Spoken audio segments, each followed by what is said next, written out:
Today, on Business Intelligence, we talk to business professionals about what business they are in, the importance of understanding your industry and its requirements.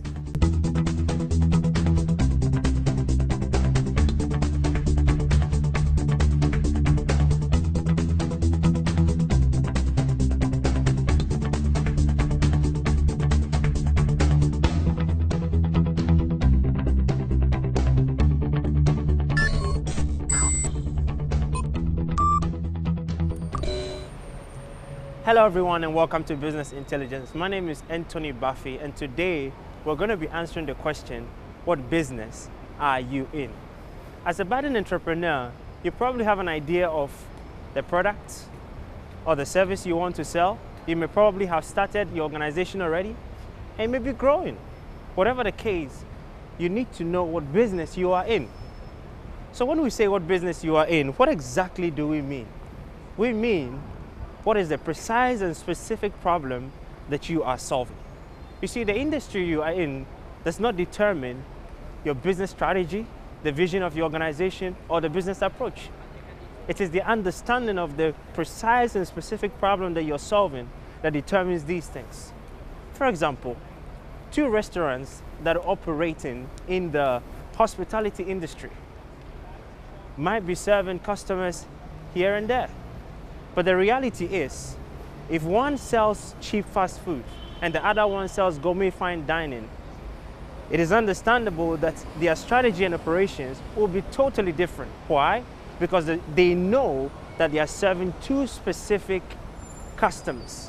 They know what business they are in. It is important for you to know what precise problem that you are solving. Because once you are clear about it, you'll be able to deliver your solution in a much more effective way to the right clients. The ignorance of this particular knowledge will mean that you are unsure about the direction of your organization, about the vision and the mission and your goals. This will ultimately affect your business, it will affect the clients that you deal with, and then you might probably end up failing in business. So we want you to find out exactly what business you are in. Join us right now as we hit the streets of London and find out from business owners and business professionals exactly what business they are in. What business are you in? What problem can you say you're solving? Well, I'm doing mostly repairs of the phones that have been broken, computers and all that. So most of the problems that we solve, we try to help people that break their phones and their laptops or whatever it is. I know about KYC. Of course, when you know about your customer, so you can make your business very successful. Of course, if you don't know about psyche of customer and they come to you and you are doing whatever you want and they are not comfortable with you, so of course you can't run your any kind of business. They are small or big, so of course it's must for you. Okay. All right. Hello and welcome to our latest business profile. Today we're in the East End of London where we're meeting the team behind Wapping Sourdough, a family of artisan bakers who use their innovation and their love of good food to meet a growing need in the local market. So let's meet them now and find out a bit more about their inspiring story. The company is run by Robin and his family, a tight-knit team of bread lovers who work together to produce healthy, delicious breads in a range of flavours and textures. Robin is the one who makes the bread, with an industrial oven installed in his converted home kitchen. He and his wife, Claire, have 6 children. The children, along with Claire, help to run the company's stalls in markets and supermarket chains across London. The business we do is making sourdough breads, which Robin makes the breads, and then the role to selling it kind of fell with me. We didn't deliberately start out to do one or the other. If it's a nice sunny day, you get lots of people come in and they'll sit and eat outside. Fridays is a very busy day for us. There's lots of office workers here who will buy bread for the weekend. So that's kind of built up over the year that we've been here, where we get more customers buying bread for the weekend. So Fridays are a very good day for us. Saturdays we have lots of locals who live in Wapping who buy bread from us as well. Robin says the unique aspect of their bread is the rich flavour.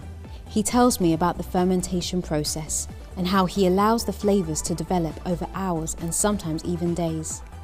All it is, it literally is flour, salt and water. What you can smell is there's a wild yeast culture in there, because in wheat there's actually latent in the wheat is yeast. When you ferment flour, basically you make a paste of flour and water, you let it ferment and you will get alcohol formed. If I leave this, it will, all the starch is eaten up by the yeast. That's what makes it rise. The bubbles you get are carbon dioxide. It's a living being, and there's also a bacteria culture in there as well.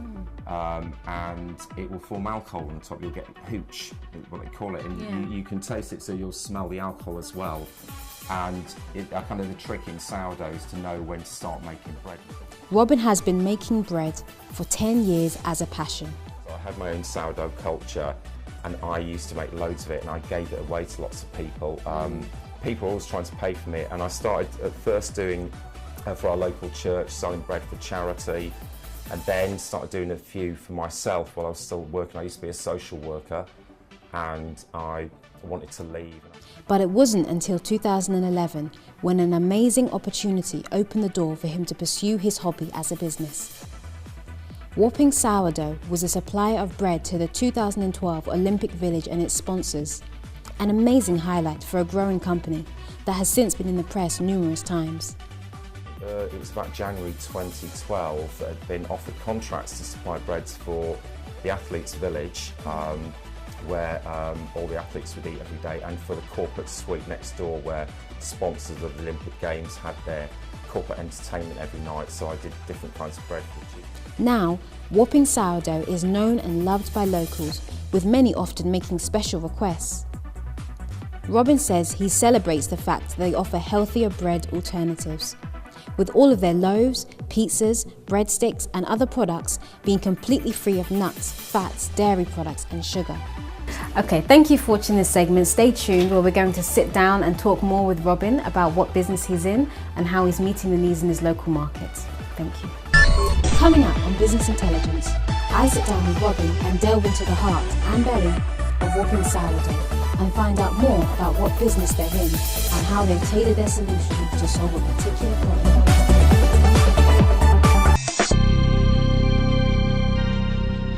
Hello, welcome back to Business Intelligence. We've had a look around Wapping Sourdough's home bakery, and now we're going to sit down with the founder and owner, Robin Weeks, and talk a bit more about the business. So, Robin, thank you for showing me around. It's a beautiful place. You clearly do, a lot of amazing work here. Thank you. So now I just want to, sit down and talk about the topic of this episode. Sure. We're talking today about what business are you in? Yeah. Basically, the fact that business is about solving a problem, and so when as you embark on your endeavour as an entrepreneur, you need to know specifically what problem it is you're solving, and who needs that solution that you're providing in order to place yourselves and deliver your solution properly. Sure. So can I ask, Wapping Sourdough, what problem do you think you're solving, or what people call it a gap in the market? What need do you think you're meeting?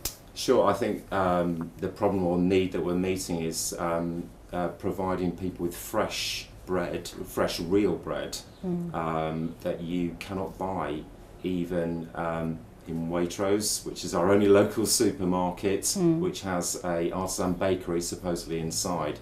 It's not fresh bread and it's not real bread. I make traditional bread with just flour, salt and water, and there is a market, there are people, customers, who want that and won't take any compromise on that, and there is nowhere else. There is a bakery in Wapping, which makes your traditional white sliced loaf, but I don't think that affects our market at all. So I think we're filling something that simply isn't there. You cannot buy real bread anywhere else, probably within a 2 or 3 mile radius, I would think, and go in some ways a lot further. So. Okay, great.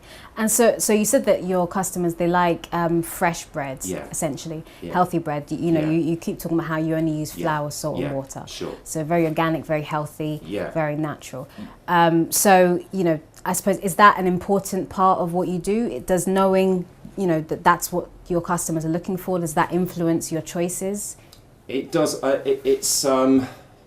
it came originally from my own personal, I suppose, values on food and what you're buying and products. And I'm more than happy to buy something of quality. If I went to a restaurant and paid £50 and I had a stunning meal, I would be happy. If I go along and I pay £5 and it's not what they say it is and it's not good, I'll be frustrated. So one of my real bugbears is, for example, going to supermarkets when things are packaged up to be certain products and they're not that. My firm commitment is to try and do something really, really well. I'd only do something that I'm really good at, and to give you, the customer, at least as good as anybody else can be. I hope it's better. So, and I think that there's a gap for that in any product, really. I mean, I think you could, if you could decide almost anything, I'm going to make bacon sandwiches. If you make the best bacon sandwich, people will come and buy it. If you make the best cup of coffee and you don't scrimp on that. So I think going back a bit to the need and the customer, is that there are definitely a big customer, not just for bread. I mean, I think it happens to be in a way that we've chosen bread, but I do think, as long as it's a product people will buy, a common product, bread obviously is, and it's been there for forever and it will carry on to be forever, I think that's the gap, really, rather than bread, if you like. So fresh bread, there is a product, but I think if I opened a coffee shop here or a restaurant, if what you're providing is as good and you're giving people what they expect, I think you would be successful. And I think there'd be a gap in that market, because I'm forever looking around. London is full of places to eat, and you go around forever disappointed, I find, in what you're being given or what it says on the tin. But I'm fussy. And there are a lot of other fussy people out there as well. So there are, yes, that's true. So in the same way that you say, you would be willing to pay more money for a good quality meal than pay less for something that you'd be disappointed in. In the same way, presumably, you would want customers who also appreciate good quality. And you would tailor your solution and tailor your marketing and the way, where you place yourselves to meet those people. Can you, what are some of the places that, you've, or what are some of the choices that have led you to, on that basis? I think responding to customers. So when first started selling bread, I was probably limited, probably by my own kind of traditions and cultural background. So I would stick to wholemeal and seeded and white bread and traditional. But one of our markets in Chelsea, we had quite a few customers came up and saying they would like to try kamut, which is an ancient Egyptian wheat, or spelt flour, which is an old British wheat, or have you tried olive bread? And so I would, on those customer demands, start making it, and then realise there's actually a market of people who are looking for those products. I think also is probably the majority of our customers are continental. I mean by that Italian, French, quite a few Polish, people where traditionally in their countries they have real bread on, and they're traditionally their families and people still make it there. And it's something that doesn't exist here.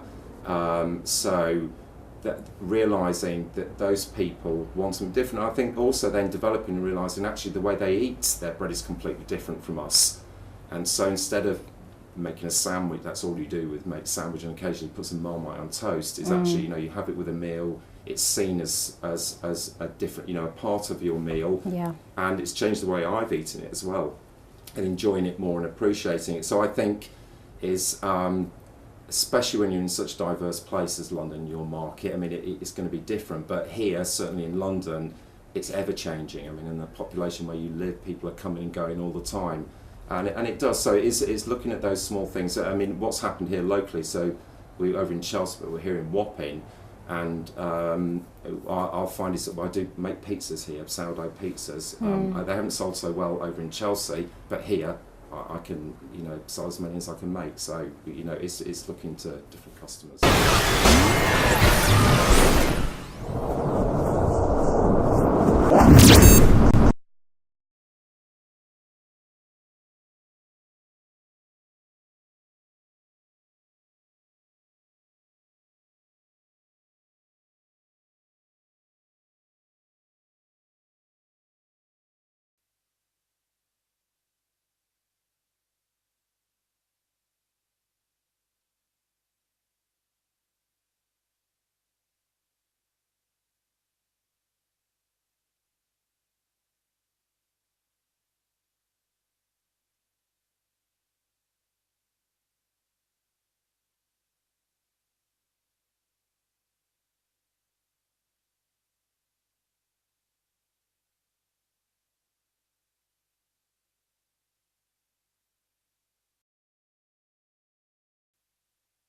That's really interesting. So you say, you've become aware that, there's a lot of continental, Polish, French, Italian, people who value home-baked bread and natural bread and things like that. And so because of that, you go more to Chelsea, you go to Waitrose, you go to, various different I think it's making sure, it is the, I think making sure the location is right. Because actually we were somewhere else in Wapping and it didn't work out at all. We were in St Catherine Docks.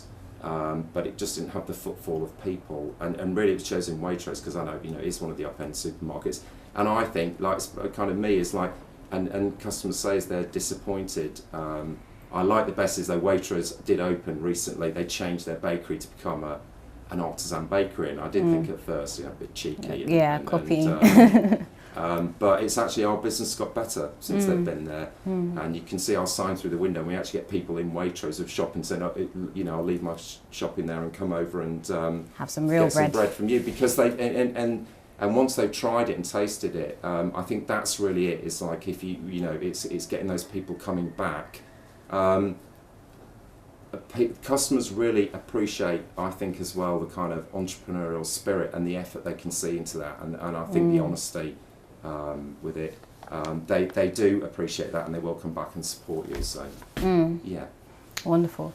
So what would you do if, the places where you've currently placed yourselves, if you found out that that wasn't so popular? Or has there been a time in the past where you marketed your products in an area where there wasn't such a great response? Yeah, I think when we did it at St Catherine Dock, and we tried outside of Delhi, who offered us to, free to actually have a little bread stall out there, which was further down in Wapping, and it just didn't work. And I just gave it up. It didn't work, but it was easier to do because we had things that were working as well.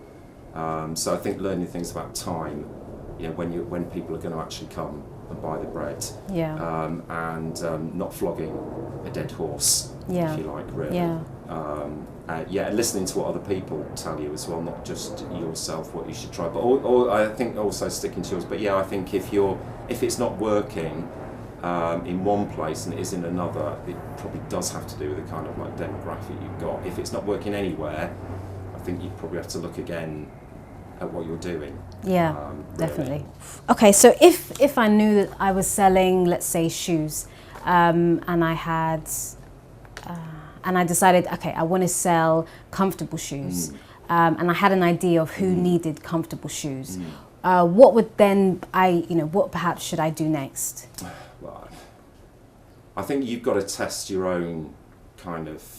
But it's all right you thinking you've got comfortable shoes and that other people will love them. It's really, it has to come from other people. And I think it's how to do that so that you don't get a false kind of feedback from that. So I think you have to be bold and go out there. You might have to give a few pairs of shoes away. And get other people to get word of mouth going and do some things like that. So I did give a lot of bread away originally. I would do it, and I know there's some people who've ended up with customers. But I think I would be looking for and what else other people are doing as well. So on the prices that you've got, all those sorts of things. You have to look at what other people are doing. I wouldn't. Personally, I think it's price. You should look for premium. What you're doing. And keep the quality high, and make sure that you've got that comparison, and be honest with yourself, but don't disregard other people. If somebody else, if you're getting the feedback, but you have to be bold. You're going to have to go there, knock on doors, do whatever you need to do, go around all the shoe shops if it's those places, and go through lots and lots of walking away not feeling so good sometimes, and we did lots at the start. I tried selling it places, and it's hard and feel a bit disillusioned. I think I was clinging to, it's trying to find the right place, the right place in the market to do it. If you know the product's good, but it's trying to find those right places. But I suppose at the start, it's finding out if your product's good, then. I suppose you're going to have to spend some money in a way, really, and get some feedback on that somehow, or effort, something to do that. You mentioned something interesting about premium, focusing on premium. So making sure that your product is optimized and Yeah. is the best that it can be. Yeah. I think that's really the major point about understanding what business you're in, because Yeah. once you know what the need that you're Yeah. meeting is and who Yeah. needs that need, then you tailor your solution Yeah.